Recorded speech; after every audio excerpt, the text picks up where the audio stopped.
Hello everyone, it's Shane Conto, your Wasteland reviewer, and I'm here to review a film continuing the series that I already started a couple days ago when I started taking a look at some of my favorite films and starting with Lord of the Rings. So if you haven't checked out my Fellowship of the Ring review, please go check it out on my Wasteland reviewer page. But this review here is for part 2 of Lord of the Rings trilogy, and that's The Two Towers. Now, as I explained in my other review, I see these films as one big story, and they're all put together as my favorite film. Now, I'm going to be reviewing these in each part just because they are released as separate films, and also I don't have like 12 hours to sit down and watch the extended editions all together. But now I'm going to be talking about this film that was released back in 2002, and this film, a lot of people consider this the best part of the trilogy, and also a lot of people bring up it's like, does it really tell a full story? Because, to be perfectly honest, it is the second act of a three-act series, and it's that awkward middle part. Does it have a beginning? Does it have an end? And I would argue that it really does, and I'm going to get to that in a little bit, but I'm going to start off with talking about some of the directing, which Peter Jackson once again directed this section of Lord of the Rings, as he did all of the Lord of the Rings films, and including the Hobbit films, which they're fine, I guess, but they're not Lord of the Rings. And as of right now, Two Towers does have the highest rating on Rotten Tomatoes, last time I checked. And this film, starting off with the storytelling, has to balance three very distinct storylines. We have Frodo and Sam picking up Smeagol and trying to get to Mordor, and their own journey of dealing with Frodo's being drawn to the ring and slowly being corrupted by the ring, with Sam being his moral compass and Smeagol not quite sure if he's going to be leading them to their deaths or actually trying to help them. And then you have Merry and Pippin, who get to hang out with the Ents and lead their own forces in trying to support the movement against the Two Towers, particularly Saruman. And then we have Aragorn, Legolas, Gimli, and Gandalf, who pops back in as well. Spoilers. And them meeting up with the Kingdom of Rohan and trying to fight off Saruman's forces attacking at Helm's Deep. And this film does a fantastic job. Peter Jackson does a great job of balancing all these storylines, making sure that they're all fulfilled and that they're all building up, and not staying too long in one where you're going to be forgetting about the other ones, but balancing all of that, and also great flow to these storylines all coming together and coming to their climax at the same time, building up for a fantastic climax and payoff for this particular story. And the pacing is done very well. Some of the storylines have their slower paces. Mostly the storyline involving Rohan's the one where there's a lot more action to be had, but they all have their moments and they all have their tense moments, and they all build up to, which this original film was around 3 hours. I had the extended cut, so this one's 3 hours and 45 minutes, but they all have a nice pace and are building to their climax at a point where it's like, I never feel bored. I feel fully immersed in these films, and I find all the details of these films so interesting. And taking a look at the tone, just like The Fellowship, this balances a lot of different kinds of tones. There's some straight up really creepy moments, especially when Frodo falls into the marshes and sees all the ghosts, and you can see Peter Jackson's horror background again, because the visuals in that are absolutely frightening, and I know they frightened me as a kid. And then they do balance their humor, and you have your comedic characters. Gimli is slowly becoming more of that, but they have that comic relief to lighten the tone so it's not super just dour the whole entire time. But then you have also really uplifting moments where it's like you feel fully energized, and the music really helps with that. And there's a lot of being able to feel a lot of different things in these films. And by the end, I have goosebumps. The whole climax, the final rush out of Helm's Deep, the March of the Ents. Every time I watch that scene, it's heartbreaking when Treebeard comes out and sees the desolation that's left of his forest and the trees that were his friends, and him just roaring, and all the Ents start to march and the music and everything. It's one of my favorite moments in film in general, and probably my favorite moment in any of the Lord of the Rings films. Now, the visual effects are also fantastic once again and stand up really well. You have the opening sequence again with the Balrog, which is really awesome, and he looks so visually realized. And then the Ents look amazing, and the visual effects that brought Gollum to fruition in this film were years ahead of what a lot of filmmakers are doing, and really a prerequisite for the new Planet of the Apes films. And between the motion capture of Treebeard and Gollum, those effects were absolutely fantastic. Now, in terms of the camera work and the cinematography by Andrew Leslie, the moments when you're going through Rohan as Aragorn, Legolas, and Gimli are chasing after the Uruk-hai who have Merry and Pippin, those shots over those mountains are so beautiful. The opening shot of the film where we're back to Moria and we're going over the mountains, and it's just breathtaking, and you really get the scope and the gravity of a lot of the moments in this film with just how well this film's put together, and the shots and everything. The action is so well done. The Battle of Helm's Deep is one of the most well shot, well choreographed, amazing battle sequences in the history of film. And it builds in such a perfect way, and the story of that battle is told in such a way that it really builds up in every shot. You see what's going on, you realize where you're at, and you feel fully immersed in the actual battle. And that's really awesome. And in terms of, there's some amazing shots in this film of just like framing and just looking at the March of the Ents is such an amazing sequence in this film.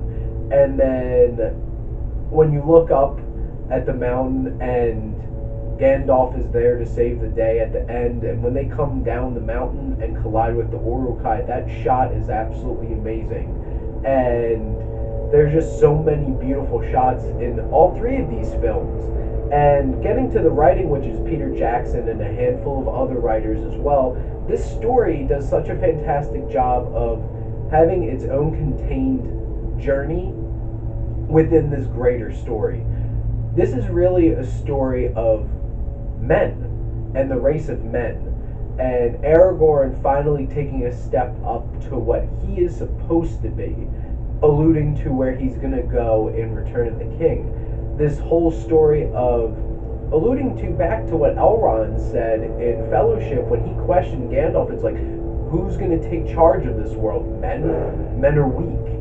And this film is their journey of seeing the Kingdom of Rohan stand up and defend themselves and really get past the darkness that's taking over Middle Earth. King Theoden going from being a puppet of Sauron to leading his people to victory. And then Faramir, who is a really important character in Frodo's storyline, trying to not be his brother and prove that he will not be corrupted by the ring, and he'll be able to go away from what people expect of man and really stand up and do what is right. And this story is very interesting and really immersive in getting to see all the different moving parts of this battle against darkness in Middle Earth. In terms of the characters, as I mentioned before, Faramir, Theoden, Eowyn, who's a new character in this film, really gets to show her worth, and she will as well in Return of the King. And when I watch that and review that, really get to talk about her growth. But Aragorn's a big standout. Frodo having to fight with this darkness brewing inside him because of the ring, and Sam trying to be there as that moral compass for him, and him finding his courage and standing up. And then Gollum, which the fact that Gollum and Smeagol are so realized separate from each other, and the conversations and the dialogue that they have with each other, those moments in this film are some of the best moments, and it's striking with that inner conflict that Gollum has to go through in this film, and getting to the point where he is now fully fleshed out to be what he has to be in Return of the King, in terms of the conflict that's going to happen. And some of the characters, like Merry and Pippin, get another big step in the right direction. Merry stands up and takes charge, and Pippin shows that he can actually use his intelligence to actually do something constructive for this fight. Gimli and Legolas get to have their fun banter, and that brings a lot of the comic relief and the cool action moments as well. And overall, there's a lot of fantastic characters. Gandalf changes when he becomes Gandalf the White. He slightly becomes a little less interesting because he's less of that roguish kind of wizard, and now he's more powerful and more disconnected from people, but he still has his moments where he has some fun with it. And in terms of the themes of this, once again, Lord of the Rings is about fighting against greed and obsession, and looking at what Faramir has to overcome, dealing with coming out of the shadow of his brother and trying to be better than his brother.